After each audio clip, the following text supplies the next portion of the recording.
I recently shared how Google is mass de-indexing pages. Tons of webmasters and SEOs are reporting that they are seeing a huge drop in Google Search Console of the amount of pages on their websites that they have indexed by Google. I shared my theory for that, which is that Google is making room in its index for more user-generated content. That's one of the reasons. There are other theories, which is Google has changed its formula for topical authority. And on this episode of the show, I'm not going to share more reasons why. Instead, I'm going to share an interesting finding from Alexis Rylko at iProspect, shout out iProspect, I used to work there, who found that if Google has not crawled a page on your website for 130 days, the page gets de-indexed. And this was sent to me on Instagram by Hadley. Thank you, Hadley, for sending this to me. It's not a very long read. It's an interesting read. If you have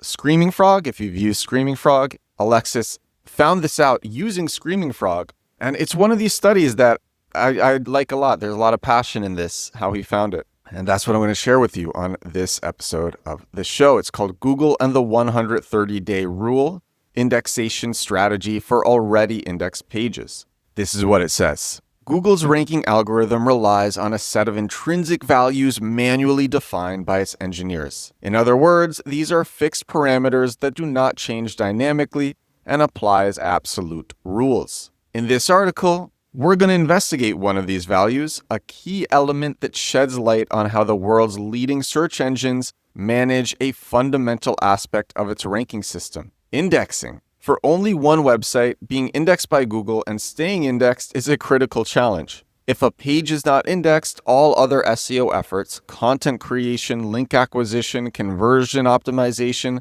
and more become useless. Yet, Google's index is not limitless. Or rather, Google does not want it to be limitless. In 2020, Google's index contained 400 billion documents, which are pages. This figure was revealed during the cross-examination of Pandu Nayak, Google's vice president of search in the U.S. antitrust case against Google. From Google's perspective, as a functioning and profitability-conscious business, a larger number of index pages means more storage space, more computing power to analyze, classify, and monitor them. This leads to increased operational costs, something every company, including Google, is looking to reduce today. To control the growth of its index, Google's search engine employs a wide array of techniques, including canonicalization, which is deduplication, so removing duplicates, predictive crawling, penalties, and more. But what about pages that have been in the index for a long time? Probably not all of them deserve to stay. And this is what brings us back actually to de-indexing, to all the pages that are getting de-indexed recently. A lot of the people who are reporting their pages de-indexed, they're saying the pages that have been de-indexed are mostly junk pages. They're out of date, they're thin content, they're duplicates, they target the keyword in a spammy way. They're just not good. And you see that from a lot of people. Back to this article, Google has a precise and well-defined mechanism to clean up its index. And now there's a section, it's called Setting Up Our Playground. So this is how the author of this, Alexis, set up Screaming Frog to figure this out. So he says, for our research, we will use Screaming Frog SEO Spider, whose paid version allows us to enrich our crawl data with information from the Google Search Console API. Screaming Frog crawls websites. You put a website in, and Screaming Frog clicks on every link within the website and goes down each page and does that within each page to discover each page on a website. That's how Screaming Frog works in basic terms. And it'll show you can do that with your own website, but you can do that with other people's websites. And it's a really, really, really useful tool for doing search engine optimization. If you've never tried Screaming Frog, their free version can be used for up to 500 URLs. So you can crawl 500 URLs for free with Screaming Frog if you've never used it. And again, if you never use it, totally recommend that you do that. And if you have used it or you have a paid account, this shows you how to connect Screaming Frog to Google Search Console. And then you can get things like your click data. So you can get click data for all the pages that are crawled on your site. You can get average position, impressions, for every single page, but you can also see when pages were crawled and if pages are in Google's index. So the way to do it is in the menu, select Configuration, then API Access, then Google Search Console. And if you're watching this on YouTube, I'm sharing screenshots. Log into your account on Google Search Console, go to the URL inspection tab, check both boxes, enable URL inspection, and ignore non-indexable URLs for URL inspection. There's a caption here. Inspection DURL is an API integrated into the Google Search Console API, allowing users to retrieve technical status information about pages as recognized by the search engine. This is what I was saying. This tool is very useful for avoiding the need to inspect URLs one by one in the Search Console interface. The only limitation is a maximum of 2,000 pages per day property, which can be bypassed by creating multiple properties. And now it's time to start your crawl. Once the crawl has started, open the Google Search Console tab where you'll find plenty of useful information directly from Google's index. We find ourselves facing 20 columns of scattered technical indicators, and for now, nothing seems clear. But as Henry Bergson said 90 years ago, disorder is simply order that we are not looking for. Let's narrow our focus to 4 key columns. Summary, whether the page is present in Google's index or not. Coverage, the reason why the page is not indexed, if applicable. Last crawl, the date when Googlebot last visited the page. Days since last crawl. And now we can see for each URL whether it is indexed by Google and how much time has passed since the last crawl.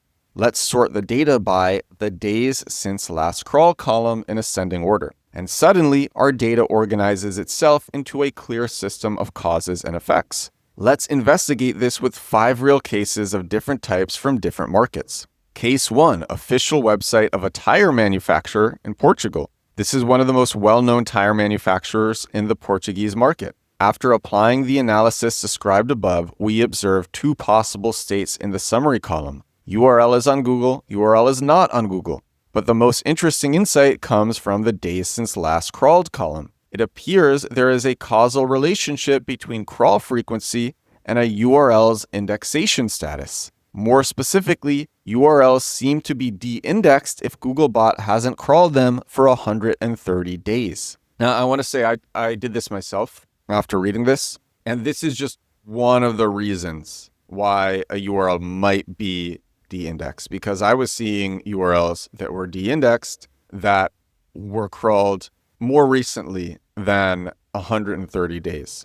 But that doesn't mean that if a URL isn't crawled for 130 days, it won't be de-indexed. So this article continues, when configuring Screaming Frog, we made sure to check the option to send only indexable URLs to the URL inspector. In other words, the data we're analyzing includes only technically valid pages. No index tags, no rel canonical pointing elsewhere, and no pages blocked by robots.txt or other restrictions. To avoid survivor bias, here are 4 real examples. Case 2, sports news website in France. This is a completely different type of site, yet we observe the same pattern. Pages that haven't been crawled for 130 days are automatically removed from Google's index. They transition from the status submitted and indexed to crawled, currently not indexed. Case 3, fashion magazine in Italy. We observe exactly the same trend on this Italian fashion magazine. Pages that haven't been crawled for 130 days gradually shift from submitted and indexed to crawled, currently not indexed. And when you see the screenshots that are shared in this article, it really is night and day. It is a very, very cool article. Case 4, a corporate site with a forum, with a worldwide forum. Yet another type of website, a business site with an integrated forum for Q&A. Once again, the same observation. The 130-day threshold applies. Pages that haven't been crawled for this duration tend to shift from submitted and indexed to crawled, currently not indexed. And the last case, governmental website in France. For the 5th and final example, a French institutional website, same pattern. Pages that haven't been crawled for 130 days transition from submitted and indexed to crawled, currently not indexed. The 130-day rule is, in all the observed examples, we consistently see the same trend. The indexation status of our pages depends on the crawl frequency by Google. It seems that Google applies a static crawl threshold of 130 days. Each page on the site has its own crawl frequency, which evolves over time. If this frequency drops to the point where Googlebot hasn't crawled the page for 130 days, the page is removed from the index. Therefore, it's important to analyze your pages with a crawl window of 130 days or more to optimize and improve their value. So what do you do with pages that have not been crawled for 130 days? Now the legitimate question, what do we do with this knowledge? To answer this, it's important to understand how the search engine allocates and distributes its crawling resources. The crawl frequency is a dynamic value that the search engine constantly seeks to optimize in order to crawl the pages that are most worthy of it. Here's a quote from Gary Ilyes, a Google search analyst, a well-known one. "If you want to increase how much we crawl, then you somehow have to convince search that your stuff is worth fetching," which is basically what the scheduler is listening to. From a website standpoint, the crawl frequency is primarily determined by two groups of factors. One, the content quality of the page. Two, the page rank of the page. Gather the pages that haven't been crawled for 130 days and try to answer the following questions. From a qualitative perspective, what do these pages have in common? Do they belong to a specific type? On the tire manufacturer's site, case 1, among the pages in question, we find category pages by brand that lacks products or any differentiating content. On the media site, these are pages with very similar tags that can be optimized and enriched further. On the fashion magazine site, this is very short content originally designed for social media distribution. So he's saying the quality of the pages were not very high. And he writes, by improving the quality of these pages, you can enhance their crawlability and in turn their indexation. Another quote from Gary Ilyes, scheduling is very dynamic. As soon as we get the signals back from search indexing that the quality of the content has increased across this many URLs, we would just start turning up demand. So Gary's saying they use a site-wide score to analyze the quality of a site. If the content of the quality on the site is increasing, and there's a lot of factors that go into the score, then they will crawl all pages more frequently. And then they'll slowly learn which pages are not worth crawling as much, and those will continue to be de-indexed, to be pushed out of Google's index. From the perspective of PageRank, in addition to content, the frequency with which a page is crawled by Google is closely tied to its authority, which is formalized in the concept of PageRank.